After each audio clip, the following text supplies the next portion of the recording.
Ok, boa tarde a todos. Bem-vindos mais uma vez aqui ao nosso Shiur de Tânia. A gente está aqui no meio do segundo capítulo do Tânia e vamos tentar recapitular onde a gente parou. No primeiro capítulo, a gente falou um pouco sobre a nossa alma animal. Qual que é a origem dos nossas midot raot. A gente conversou um pouquinho sobre como funciona a nossa Nefesh Abamit, que é um pouco diferente da Nefesh Abamit de um não-judeu. A gente tem Baishanim, Rahmanim, Gomlei Hassadim. E aí a gente começou a falar sobre a segunda Nefesh. Qual que é a segunda Nefesh? A gente começou a falar sobre o Nefesh Elokit. E é aqui que a gente vai começar a elaborar, entender um pouco melhor qual que é o nosso contato único, diferente, distinto que um Yehudi tem com Hashem. Então vou começar com uma parábola imaginária, mas eu ouvi do Rabino Manis Friedman, muito bonita, que exemplifica para a gente um pouco do qual que é a diferença do Yehudi e o não Yehudi. Então imagina que você chega num domingo numa casa de idolatria, no dia que eles celebram, e você chega lá para um dos fiéis que estão saindo daquela casa, que a gente evita falar o nome, e você pergunta né, não nu, né, você fala como tá, o que você foi fazer, e ele fala, olha, eu sou cristão, sou católico, e você vem aqui, ele fala, olha, todo domingo, sempre que eu consigo, eu venho aqui com minha família, venho rezar. E para quem você vem rezar? Fala, olha, para Deus, eu peço para o filho dele, e para etc. E você contribui? Claro que contribuo. Dentro das minhas possibilidades, estou sempre aí, acompanhando a minha instituição. Muito bom. Agora, sem querer comparar, de forma distante, mas você chega no Yom Kippur, no final do Neilá, na sinagoga. E você mal consegue entrar, porque tem aqueles caras que entram só no finalzinho para ouvir o toque do shofar. E você pergunta para ele, você frequenta a sinagoga? Ele te responde, de jeito nenhum. Mas você hoje é Yom Kippur, né? Você tá jejuando? Ele falou, se você soubesse o que eu comi hoje de manhã, e você contribui para a sinagoga? Fala, normalmente não. Mas me fala uma coisa, você acredita em Deus? Para de fazer pergunta difícil, que eu não sou rabino. Então me fala uma coisa, se você não frequenta, você não acredita, o que você está fazendo aqui exatamente? E ele vai olhar para você e vai dizer, como assim? Hoje é Yom Kippur. E por aí terminou a resposta dele. E ele não percebe que a resposta dele não tem a mínima lógica. Porque se você não acredita, você não contribui, você desrespeita as leis, o que você está aqui no Yom Kippur? E a resposta é que um Yehudi, ele está no Yom Kippur porque é Yom Kippur. Ele não tem explicação.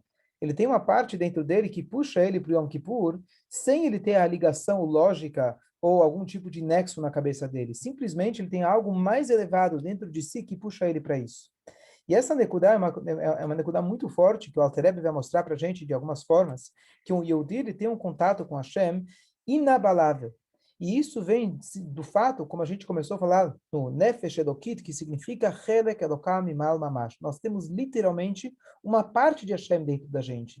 Se eu tenho uma parte de Hashem dentro de nós, significa que eu não tenho como abrir mão de mim mesmo. Eu não tenho como falar, eu não sou eu mesmo. Eu posso fazer qualquer coisa, mas aquilo que toca na minha essência, eu não tenho como abrir mão. Então, essa é a ideia que ele vai explorar para a gente, explicar que nós temos literalmente uma conexão máxima com Hashem. Um não-judeu pode ter uma conexão muito forte com Hashem, mas a conexão dele parte da lógica, a nossa parte da essência. E essa é a diferença entre o Nefesh Elokit, que um Yehudi ele tem, versus os outros povos, que podem ser Hassidei Motolam, podem ser pessoas maravilhosas, fantásticas, mas essa conexão máxima a pessoa só tem se ele nasceu Yehudi, ou ele fez uma verdadeira cirurgia chamada conversão, conforme a Halakha. Então, essa é a nossa introdução. No segundo capítulo, então, a gente começou a tentar ilustrar o que significa essa parte de Hashem. Parte de Hashem é uma coisa muito teórica, muito vaga. Então, ele deu para a gente três metáforas diferentes para ver se a gente consegue entender um pouquinho dessa ideia. Então, ele fala primeiro que nós viemos do sopro de Hashem. O que significa o sopro? Então, se a gente for usar a analogia de um sopro versus a fala, a pessoa pode falar por muitas horas e não se cansa. A pessoa sopra por um tempo, toca o shofar ou fica soprando, então a pessoa se cansa. Aqui a gente vê a diferença que Hashem, quando ele criou o mundo de forma geral, ele está escrito Vayomer Elokim. Quando ele fez a alma de Adam Arishon, está escrito Vaipach Be'apap. Ele soprou nas narinas. Então aqui a primeira ideia que a gente pode ter que a nossa nefesh, ela veio do interior de Hashem. Então, essa é a primeira analogia. Outra analogia que ele trouxe para a gente foi a ideia de Marshavá, do pensamento de Hashem. Nós estamos ligados com o pensamento de Hashem. A diferença que tem entre o pensamento e a fala e a ação de uma pessoa, que o pensamento vem da própria pessoa, ele é o mais ligado com a própria pessoa. Depois ele trouxe o exemplo que nós somos filhos de Hashem. Um filho, ele tem uma ligação máxima com o seu pai. Diferente de um servo, diferente de um empregado, o vínculo que você tem com seu filho é um vínculo inabalável, não tem como você divorciar o seu próprio filho. No Pérec de hoje, na continuação, a gente vai ver, ele vai elaborar bastante no seguinte tema. Ele vai pegar a analogia que ele falou de filho, que nós somos Banim até, a gente é filho de Hashem, e ele vai pegar essa analogia, explorar nela e mostrar o seguinte: a gestação de um filho começa do pensamento do pai. Para que o pai possa ter um relacionamento íntimo e para que ele possa expelir uma gota que de lá vai surgir o filho, tudo começa de um pensamento. Então, o filho, no fundo, ele está ligado com a parte mais próxima do pai, que é o seu pensamento. E mesmo quando o filho cresce, se desenvolve, se torna um adulto, ele ainda está ligado com esse primeiro pensamento do pai. Como? Porque o filho, quando ele nasce, ele também vai ter o seu pensamento. E o seu pensamento se liga com o pensamento do pai. Essa é a ideia que ele vai trazer para a gente com uma analogia para a gente entender as diferenças que tem entre as diversas almas. Se todos nós viemos de Hashem, como é possível que alguns são tzadikim, alguns são rechaim, alguns são benonim, cada um é diferente. Se todo mundo veio de Hashem, todo mundo deveria ter o mesmo nível de Kiddushá. E aqui vem a resposta de que ao desenvolver o bebê, então ele tem várias partes do corpo. Ele tem a mão, ele tem os pés, ele tem a barriga, ele tem a cabeça. Então, assim também, quando as Neshamot, elas vêm lá de cima do Otsara Neshamot, elas descem aqui para esse mundo, alguns se tornam cabeça, alguns se tornam pés. Todos eles fazem parte do mesmo corpo. Todos eles vieram da mesma fonte. Mas cada um se desenvolveu, depois a gente vai ver como, por quê, qual foi o critério que cada um se tornou cada coisa, mas cada um ele se tornou uma parte diferente e por isso existem diferenças entre as pessoas. Então esse é um conceito importante para a gente entender, pelo menos esclarecer, antes da gente continuar, quando a gente fala de Neshama. Ele te explicou o que a Neshama definiu mais ou menos em 3 metáforas, 3 analogias, e agora ele está explicando como que essa Neshama vem, como que ela se apresenta. Então, primeiro ele falou o que é a Neshama? É o sopro de Hashem, somos filhos de Hashem, é o pensamento de Hashem. Mas agora ele vai mostrar para a gente como que essa Neshama se apresenta. Porque não é porque a Neshama é uma parte de Hashem que eu consigo enxergar olhando para um Yodi, que é uma parte de Hashem. Se eu olhar para um Tzadik Gamur, eu olho para ele rezando, talvez, se eu tiver os olhos refinados para isso, eu vou conseguir enxergar que eu estou vendo Hashem na minha frente. Talvez. Quem olhava talvez para Moshe Rabbeinu, talvez tinha esse nível. Agora, quando você olha para um Yodi qualquer, não tem Yehudi qualquer, mas quando você olha para qualquer Yehudi, você pode falar, quem é esse cara? O que tem de Neshama nele? Então, essa Neshama se apresenta de formas diferentes. Então, esse é o ponto que a gente vai estudar hoje. Só para começar com uma piada, mas a piada tem uma mensagem bonita, mas conta que uma vez tinha um Yehudi, ele estava procurando um emprego, e ele não estava conseguindo, até que, de repente, ele viu um anúncio no jornal. Ele viu, ligou, e eles falaram, olha, somos de um zoológico, se puder vir aqui, por favor. Ele pensou, bom, vai ver que eu vou ter que alimentar os animais, igual Noah. Ele chega lá e eles falaram, olha, todo ano nós trazemos de fora um animal extinto. E esse animal é a nossa grande atração para que a turma venha no zoológico. Esse ano estamos sem verba, e a gente precisa de alguém que possa fazer o papel de um animal. A gente tem aqui a fantasia perfeita, a gente tem aqui todas as instruções. Se você tiver afim, a gente fecha o negócio. Ele falou, tudo bem, pagamento não é tão ruim, ele estava com necessidades, então deram para ele uma fantasia de um chimpanzé africano. E aí a história conta que eles colocaram em todos os jornais a estreia que ia ter desse chimpanzé africano raríssimo, e assim estava lá nosso amigo Yankale performando, fazendo malabarismos, dançando, e cada dia tinha mais pessoas e mais pessoas, até que chegou o último dia da apresentação, já estava o zoológico estava com 10.000 pessoas assistindo. Está lá o nosso amigo Yankale dançando, pulando, fazendo acrobacia, as pessoas não acreditam. Como que um animal é capaz de fazer essas coisas? Mas a fantasia estava perfeita, ninguém percebeu. E numa das acrobacias que ele estava fazendo, ele escorregou. E de repente ele acabou caindo. E justo ele acabou abrindo sem querer a portinha da jaula. E ele estava justamente ao lado da jaula do leão. Era o horário do almoço. O leão estava com fome. E ele logo escutou o barulho do leão rugindo, chegando, pronto para devorar ele. O Yehudi, nos últimos momentos, ele pensa, o que eu tenho que fazer? Ele começa a fazer o Shema Israel, Hashem Elokeinu Hashem Echad. E quando o leão escuta isso, ele responde, Baruch Shem, Kevod Malchuto Leolam Vaed. A girafa que estava atrás, ela grita, pessoal, melhor se calarem a boca, senão todos nós vamos perder o nosso trabalho. Qual que é a mensagem da história? A mensagem da história é de que, às vezes, a gente pode olhar para uma pessoa, olhar para um Yehudi, ou até se olhar no espelho. E a gente vê um macaco. Você vê um ser humano egoísta, com tavot, com desejos, com várias e várias camadas exteriores que a gente acaba se definindo por elas. O primeiro trabalho que a gente está fazendo aqui, estudando Tânia, é a gente começar a descascar essas camadas. Então, primeiro ele falou para a gente sobre o Nefesh Abamit. Não foi tão difícil de entender, porque a gente conhece ela bem. Pelo menos eu conheço ela bem. Depois ele falou sobre o Nefesh Elokit. E agora o Nefesh Elokit é uma parte de Hashem. Opa, essa parte minha eu não conheço. Então agora ele chega e te fala, olha bem, essa parte você tem, mas ela vem camuflada, ela vem às vezes fantasiada com várias e várias camadas. Mas saiba que no fundo o Yehudi ele está gritando Shema Israel Hashem Elokeinu Hashem Echad. Essa é a essência de cada um de nós. Então por isso a gente vai agora estudar um pouquinho mais a fundo para a gente ver qual é a evolução da Neshama, de quando ela vem lá de cima até ela descer aqui, se apresentar no corpo, e como consequência disso, a gente pode às vezes olhar no espelho e não reconhecer o nosso Nefesh Elokit. Por quê? Porque ela veio camuflada de vários levushim, várias vestimentas, mas o nosso papel aqui é a gente começar a descascar para a gente poder se conhecer melhor. Ok, eu vou compartilhar aqui a tela com vocês.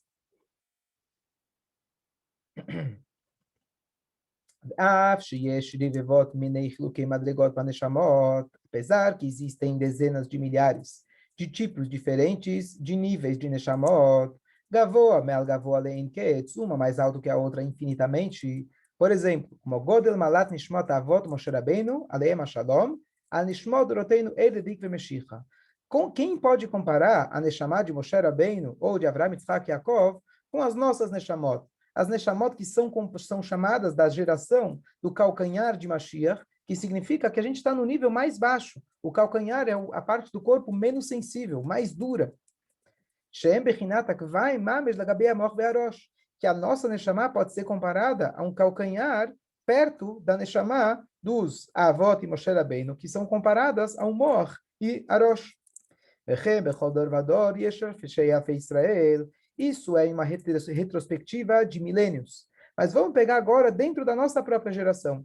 Em cada uma das gerações, eu também tenho diferenças entre pessoas. Eu tenho aqueles que são Roshei Alfei Israel, aqueles que são os chefes, líderes de Israel espirituais, que eles têm neshamot especiais, que eles são comparados à cabeça, ao cérebro, perto das neshamot do povão, dos schleppers, né? Amei Haaretz e os Amei Haaretz.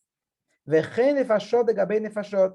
E assim também, uma neshama, uma nefesh em comparação com a outra. Cada um tem um nível completamente diferente. Que kol nefesh klula mi nefesh ruach neshama. Cada uma das nefesh nossas ela é composta de nefesh ruach neshama. Ou seja, a composição de cada um de nós é completamente diferente uma da outra. Ainda que cada composição nossa ela é composta de nefesh ruach neshama. Então, ele está perguntando, o que você está me dizendo que todo Yehudi ele vem da pensamento de Hashem, que cada Yehudi é um filho de Hashem? Peraí, tem uns que são filhos, outros parecem macacos, talvez. Como você vai dizer isso? Então ele fala, não. A fonte de todas as nefesh ruach neshama, de todo mundo, merosh kalamadregot, atzov kol dargin, desde o topo dos mais altos tzadikim, até o nível mais baixo, amelubash beguf ameiaretz vekasher bekalim, aquela neshama que ela desce e ela se investe no corpo de um amaaretz, e o cara mais baixo possível, o cara mais leviano possível, nimshach mimoach haelyon shei chachma ilá kaviachol. Ele vem que ele está usando uma metáfora, do cérebro superior, ou seja, vem lá do pensamento de Hashem, que é chamado chachma ilá, a sabedoria elevada de Hashem. Agora ele vai dar um exemplo para isso, ele vai elaborar no exemplo, como eu falei. Kimshala ben hanimshach mimoach av. O filho, ele vem da onde? Do moach, do cérebro do pai. Shafil tzipaner aglav nitavu mitipazu mamash. Mesmo as unhas do pé de um feto, da onde elas vieram? Elas começaram tudo a partir daquela primeira gota. Então elas existem graças a essa gota. Então elas são uma continuação dessa gota. Como que ela se desenvolveu numa unha se ela começou de uma gota? Através que ela ficou durante 9 meses no útero da mãe. Então aquela gota, ela desceu em nível. O que quer dizer desceu em nível? Ela teve que se destrinchar. Inicialmente era uma única gota que ela continha toda a pessoa lá dentro. Agora ela teve que fazer um tzimtzum, teve que se destrinchar, cortar, dividir, para que a partir dessa gota ela pudesse se tornar uma unha. Vem Kozé, mas apesar de ela ser uma unha, Odena Kshural Meyuchedet, ainda ela está completamente ligada e unificada, Beihud Nifla Veatsum, de uma maneira única, uma maneira incrível, a dessa união, Bemauta Veatmuta Arishon, com a sua primeira essência, Shaitat Ipat Moachav, que ela era a gota que começou lá no pensamento do pai. E mesmo agora, quando ele já nasceu,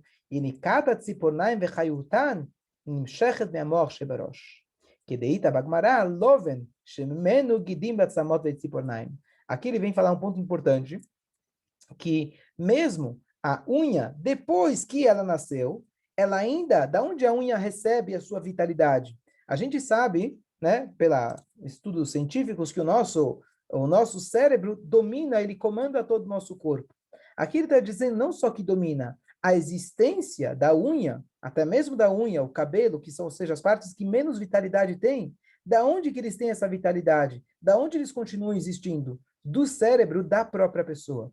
Então, qual que é o ciclo? É o cérebro do pai, ele cria uma gota. Dessa gota se cria um novo indivíduo. Esse indivíduo ele tem o cérebro, que a partir do seu cérebro ele dá vitalidade para o seu corpo, e até mesmo a unha recebe essa vitalidade através do seu próprio cérebro. Então, como que a unha é ligada com meu pai? Então, a minha unha se liga com o meu cérebro, que se liga com a minha fonte, que era aquela primeira gota, que se liga com o cérebro do meu pai. Essa é a analogia que ele está usando aqui para explicar para nós que assim também funciona. Tudo começou do cérebro do pai, usando isso como analogia para Hashem. Todas as Neshamot vieram lá de cima. Só que elas vieram e se desenvolveram. Uma virou unha, outra virou barriga, outra virou joelho. Uns são akvaim, alguns são o calcanhar, outros são cabeça. Mas todas elas estão ligadas com o quê?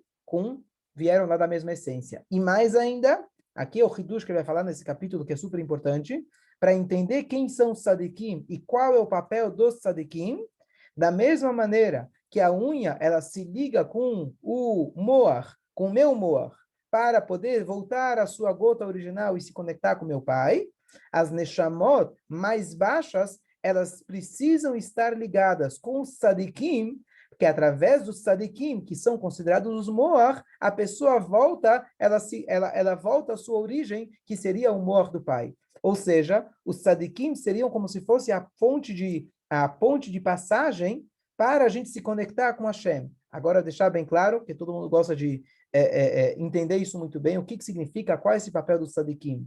Qualquer Yehudi, qualquer um do mais baixo, ele é tão filho de Hashem quanto o tzadik.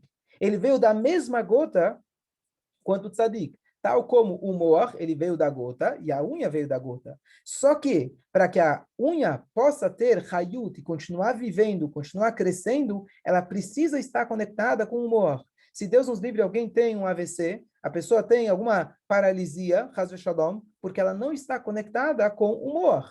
Então ela está como se fosse Chas v'Shalom morta. Por isso, como diz o Arizal para nós, todos os Yehudim é como um único corpo. Se um Yehudi, Chas v'Shalom, ele não está fazendo o que ele deve, ele está mexendo não só com ele próprio, ele está mexendo com todo mundo. Porque se o dedinho do pé está machucado, o Moach ele sente. Um Yehudi ou o outro Yehudi vai sentir. Então nós todos, de forma coletiva, precisamos estar conectados. Nós entre si e coletivamente conectados com o tzadik da geração, os tzadikim da geração, que são eles, são chamados rashei, as cabeças. Por que eles são cabeças? Porque através da conexão com eles, eu posso estar vivo. De novo, eu tenho uma vida independente, eu sou ligado diretamente com Hashem, mas eu estando conectado com os outros Yehudim, e eu estando conectado com o Moach, eu faço com que o sangue ele possa fluir por todo o corpo de maneira saudável, e aí sim eu estou ligado à minha essência de maneira revelada. Eu estou ligado e estou em funcionamento. Deu para entender uma chave? A pergunta que você fez em cima é muito básica, é muito importante da gente esclarecer. Porque a gente fala, por exemplo, Hashem está em todo lugar, tudo é Hashem, Hashem é tudo. Então, se Hashem é tudo, imagino que essa é mais ou menos a tua pergunta, então, qual a diferença entre um Sefer Torah, um Tefilin, uma Neshama, um corpo morto, uma pedra, qual que é a diferença? Então, na verdade, aqui ele ainda não elabora muito nisso. Lá para frente, do capítulo 27, 28, elabora mais nesse assunto, mas basicamente ele vai dizer para a gente o seguinte: Hashem, claro que está em todo lugar, Memale Kolamim, Sovev Kolamim, mas Hashem, quando ele criou o mundo, ele criou um Tzimtzum.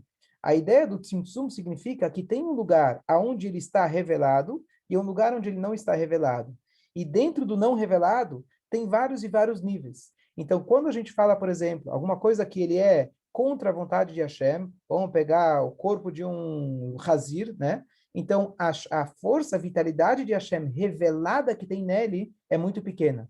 Hashem, ele dá vida, como aquele exemplo que eu gosto de falar. Imagina quando pegaram o Eichmann e Marshmo, lá na Argentina, o exército do Mossad foi lá até a Argentina achar o cara, e aí o que tinham que fazer? Tinham que trazer ele vivo para Israel. Então imagina que você é o soldado israelense do Mossad, que você precisa alimentar o cara, porque caso contrário ele vai morrer. Como que você vai alimentar ele? Você vai dar um chute, você vai dar cuspir na comida, mas você vai dar para ele comida para que ele possa viver. Então, o nível de vontade revelada nessa meu desejo de dar comida para ele é muito pequeno. Então, tudo é Hashem, e Hashem está em todo lugar.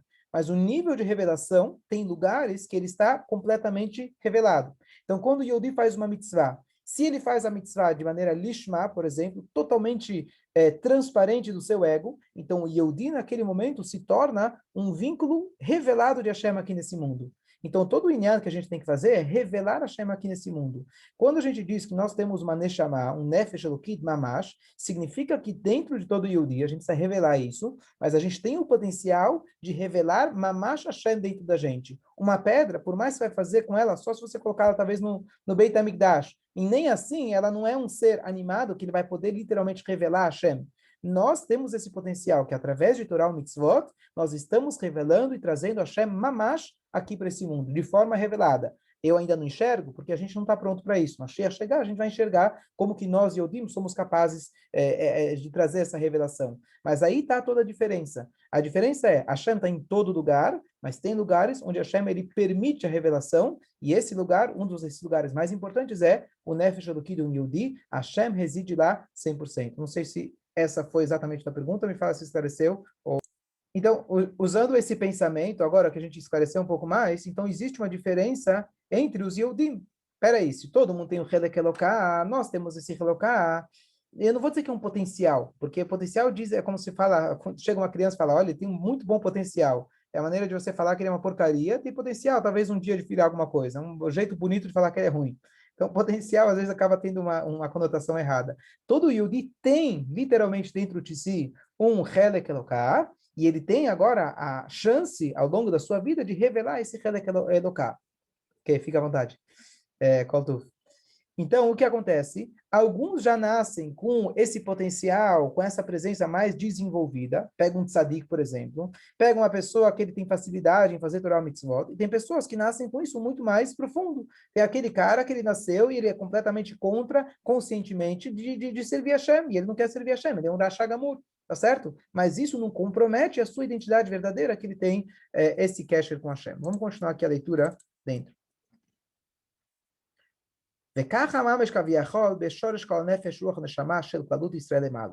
Então, assim mesmo, o mesmo exemplo que ele usou para falar sobre o desenvolvimento do corpo humano, que ele está ligado, etc., a unha está ligada, assim também é na fonte de todo o Nefesh Ruach Neshama, ou seja, do nosso Neshama, de todo o Yehudi lá em cima. Biridato, madrigado e madrigar, ardesh tashlut alemot, atzilut, briah, etzirah, siam, chachmotoit barach. Então, a gente deu exemplo semana passada sobre o avião que vai direto, ou aquele que vai parando de cidade em cidade. As Neshamot, elas vão passando de nível em nível, passando pelos mundos. Claro que mundo aqui não é um lugar físico, em cima, embaixo, mas como a Neshama vai se apresentar aqui, ela vai colocando mais roupas ou menos roupas. Kedertiv kulam bechachma asita.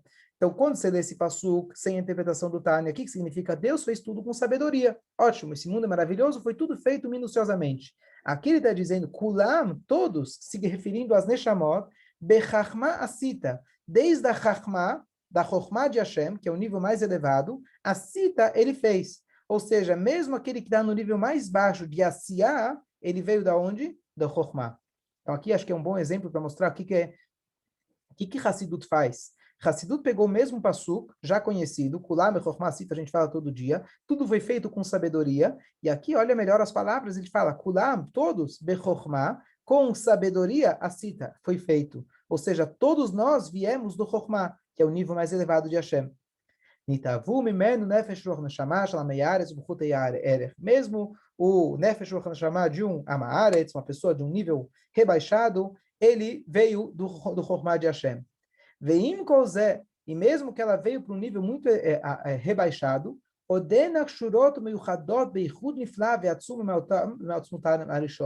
aquele Yehudi, o que quer dizer que ele tem um Helek Eloká? Ainda ele está ligado com uma ligação íntima, profunda, máxima com a sua essência. Shiam Shachat Chokhmah Ilah, no endereço cabalístico chama isso Chokhmah Ilah, a sabedoria de Hashem. Por quê? כי יניקד וחיות נפש רוח נשמה של עמי הארץ, ומנפש רוח נשמה של הצדיקים והחכמים ראשי בני ישראל שבדורם. O que acontece? A gente falou que a unha ela continua crescendo, por quê? Porque ela está ligada com o cérebro. O cérebro se liga na gota, a gota se liga no cérebro do pai. Então, um Yehudi que ele existe vivo aqui nesse mundo, ele está vivo graças a quem? Aos Chachamim. A gente falou isso no primeiro Pere, que os Chachamim, Tzadik e Sododam. Por que Hashem coloca Tzadikim? Não tem Tzadikim que eles servem como exemplos aqui no mundo, eles servem para incentivar as pessoas, etc. Mas Hashem ele colocou por equilíbrio do mundo, do universo, que haja um Tzadikim. Por quê? Porque a Hayut, a vitalidade de Hashem, de maneira transparente, de maneira pura, vem através deles, que são comparados ao Moach. Então, todo Yehudi, ele está ligado, querendo ou não, com as Neshamot do Tzadikim, porque é através das Neshamot do Tzadikim que ele consegue receber o seu Hayut. Então, de uma maneira direta, não indireta, todo Yehudi, por mais baixo que ele seja, da mesma maneira que a unha está ligada com o cérebro, aquele Yehudi está ligado com o Tzadikim. E através disso, ele se liga na sua fonte, na sua essência, que ele está ligado diretamente com Hashem. Agora a gente vai entender isso aqui, deixar bem claro, isso aqui não é um Hidush de Hassidut, isso aqui é Pashut, Gemara, Chachamim, o Lidav Kabot. Temos uma mitzvah que é se grudar com Hashem. Na verdade, isso aqui, olha que interessante, isso aqui é uma coisa fantástica, uma explicação muito, muito bonita da Gemara. O que eu vou falar agora é pura Gemara, mas olha que interessante. A Gemara fala para a gente o seguinte, tinha um homem chamado Shimon Amsuni. Shimon Amsuni era um dos Amoraim, o Tanaim, desculpa, ele era Doresh, ele conseguia interpretar todas as palavras, preposições chamadas et na Torá. Et hashamayim ve'et haaretz, kabet et avicha ve'et imecha. Por que está escrito et? Então ele tinha esse diuk, cada palavra et da Torá, ele conseguia tirar uma interpretação. A mais famosa de todas, kabet et avicha ve'et imecha. Por que et e et? Para incluir o filho mais velho. Tá certo? Então, essa é uma dedução que se aprende do et. Et hashamayim vet haaretz. Por que está escrito et hashamayim vet haaretz? Porque Hashem ele não criou só o shamayim e haaretz. Ele criou tudo que tinha no haaretz e tudo que tinha no shamayim. Então, o et, a preposição, ela vem acrescentar mais alguma coisa. Tá bom? Então, a Gemara fala aqui, o Shimon Amsuni, ele falou, ele estava lendo todo ele explicando. Até que ele chegou no passuk que fala na Torá para a gente, et Hashem elokecha tirá. O Hashem, né, a preposição et, Hashem Elokecha, você vai temer. Espera aí, será que eu posso temer mais alguma coisa? Se eu falo que et vem acrescentar mais alguma coisa, será que eu posso acrescentar alguma coisa além de Hashem? E ele falou não. então toda a minha tese está errada. Tudo errado. Ele chega e fala para os alunos, esqueçam tudo que eu ensinei até hoje em relação aos et, dediquei a minha carreira para esse livro chamado et, ensinei um monte de halachot, piresh. Ele falou piresh, ele se afastou, eu não quero mais saber. Desculpa, gente, tudo que eu falei estava errado. Literalmente foi isso que ele falou. E aí os Rachamim falaram para ele, os alunos falaram, mas como se faz uma coisa dessas? E ele falou, olha, Keshem Shekibati Sachar, da mesma maneira que eu recebi Sachar por estudar, por ensinar, assim vou receber Sachar por me afastar. Ou seja, se eu percebi que eu fiz um erro, tem alguma coisa errada, então cancela tudo e Hashem vai me dar o Sachar por isso. Não tem problema, não estou preocupado. Tá bom? Depois disso, vem Rabi Akiva e fala, chegou Rabi Akiva e ele falou, o que que é et? Esse et vem lerabot talmidei chachamim. Vem acrescentar os sábios. Sim, você tem que ter temor, reverência para um sábio da Torá. A gente sabe que quando passa um Sefer Torá, você tem que se levantar. Quando passa um Rav, você tem que se levantar. Porque ele é uma Torá viva, ele representa Hashem. Então, Hashem, Elokei Hatira, lerabot talmidei chachamim. Isso é a Gemara. Então, surge a pergunta muito curiosa, olha que bonito. A pergunta é, será que Shimon Amsuni, que ele foi capaz de interpretar qualquer parte da Torá, saber o que incluía o et, ele não poderia ter pensado, considerado aquilo que o Rabi Akiva falou? Fácil, não é tão difícil. Hashem e os Talmidei Chachamim, você tem que temer eles também. Então a resposta é que o Shimon Amsuni não tinha coragem de falar isso. Quem sou eu? Eu sou um Talmid Chacham. Mas eu vou ter a coragem de falar que o quê? Que as pessoas têm que temer a mim? Temer um Talmid Chacham? Ele não tinha coragem de dizer uma coisa dessa. A humildade dele não permitia ele chegar nessa conclusão. O que acontece? Chegou Rabi Akiva e falou o seguinte, vamos ver o que Shimon Amsuni ele foi capaz de fazer. Imagina que uma pessoa investe numa determinada área de sabedoria, de conhecimento. Pega um Einstein. O cara chegou uma carreira inteira e ele viveu, construiu a vida dele, prêmios nobres, porque ele conseguiu chegar numa conclusão histórica. E no último instante, alguém chegou e falou, olha, tem um detalhezinho aqui, um 00, que não está batendo. O que qualquer um de nós faria? Esquece, tudo bem. Bota de lado isso aí, vamos continuar. A gente não quer abrir mão de tudo aquilo que a gente construiu por um detalhe bobo, digamos assim. O Shimon Amsuni, ele teve a humildade de falar, se eu não entendi um dos et, eu estou pronto para abrir mão de tudo aquilo que eu construí. Eu estou pronto de abrir mão de tudo aquilo que eu ensinei. Porque Torá não é um ensinamento lógico. Torá não é o meu orgulho. Torá não é uma carreira que eu estou construindo. Torá é Emet. Se é Emet, muito bem. Se não é Emet, eu abro mão de tudo. Eu não tenho valor nenhum.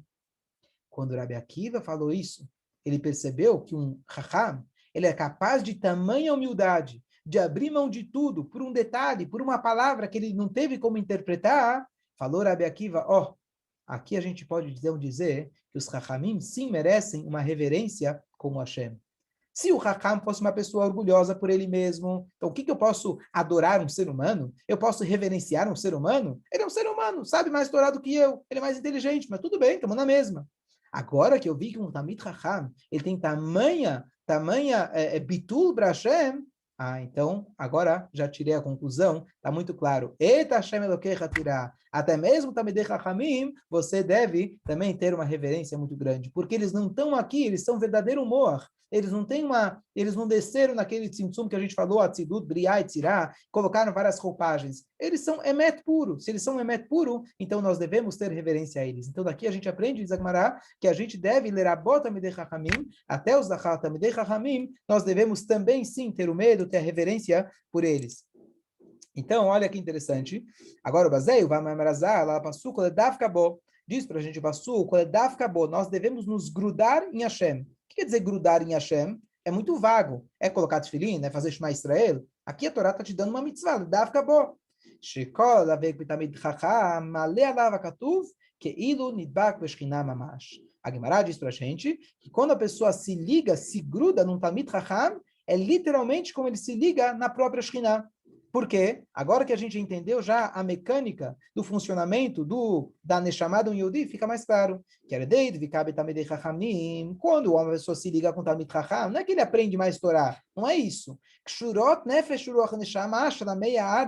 A nefesh ruach neshama, mesmo da pessoa mais ignorante, o meio hadot b'mautan erishon v'shosham shabachach ma'ilá, ele está se conectando com o Talmid Chacham, consequentemente está se conectando com a sua gota original, está se conectando com a Chokhmah de Hashem. Shehu itbarach v'chachmato echad v'amad achudu. E Hashem, com a sua Chokhmah, não são duas coisas separadas. Quando eu digo que ele está se ligando com a Chokhmah de Hashem, ele está se ligando literalmente com Hashem. Então, aqui a gente conclui, vamos parar por aqui. Aqui a gente conclui, então, qual que é a importância dessa ligação com o Talmid Chacham e essa importância da gente ter esse bitul para o Talmid Chacham. Só para concluir, duas passagens que a gente vê isso na Torá. Moshe Rabbeinu tinha filhos, mas o herdeiro dele foi Yoshua. Por quê? Porque ele não saía, não desgrudava do pé de Moshe Rabbeinu. Então, o fato que ele tinha essa dedicação total para o mestre, ele se tornou o futuro mestre. Segundo exemplo, Eliyahu Navi tinha um aluno não, ele tinha um shamash, ele tinha um ajudante. Quem era? Elisha. Elisha não era uma pessoa por si elevada, estudiosa, etc. Mas Elisha se tornou Navi. Está escrito que ele se ganhou a nevoá dele, não da sabedoria de Eliyahu Navi. Ele ganhou a sabedoria dele do cajado de Eliyahu Navi. O que significa isso? O cajado significa o apoio. Ele dava o apoio para o Eliyahu Navi. Gadosh Timoshai Yoter Melimudá. Serviu um Talmid Chacham maior que o próprio ensinamento do Talmid Chacham. Então, a dedicação que ele tinha em servir o Eliyahu Navi e ajudar ele acabou merecendo ele mesmo a própria profecia. Então, aqui a gente vê essa ideia na Torá de ter uma ligação muito forte com os Talmidei Chachamim, com os Tzadikim, que isso realmente não é apenas que você vai aprender mais, você vai escutar mais coisas bonitas. Você, literalmente, você está se ligando com o seu próprio Shoresh e o Talmid Chacham, ele permite você sentir a sua ligação. Então, concluir aqui com uma história, uma passagem muito bonita, de que qual é o papel de um tzadik. Então, na verdade, o espelho, ele mostra para você quem você é. Você pode ser um urso, você pode ser aquela girafa, você pode ser aquele cara egoísta que só pensa em si. Você olha no espelho, é isso que a gente vê normalmente. Agora, o tzadik, ele é o espelho de quem você pode vir a ser. O tzadik, ele é um Yehudi como você. Ele veio do mesmo shoresh que você. Ele é idêntico. Só que ele pegou o avião direto. Então, o que você pode olhar no tzadik? Você se inspira no tzadik, você fala, uau, você tem uma pessoa que ele dedica 24 horas para Hashem, eu dedico talvez 0 segundos, por 1 minuto para Hashem por dia. Esse Talmid Chacham, esse tzadik, ele me inspira para que eu possa tirar um pouquinho dessas fantasias, dessas vestimentas e máscaras que eu adquiri, ou com o tempo, ou que minha própria Neshama veio assim para esse mundo, e eu posso igualar um pouquinho, aprender um pouquinho, um pouco mais desse tzadik, e aplicar esses ensinamentos, essa maneira de viver para o meu dia a dia também. Porque o tzadik e eu, no fundo, viemos do mesmo lugar. Só que ele veio direto, e eu passei por várias passagens no meio do caminho. Aqui eu concluo. Dúvidas? Comentários?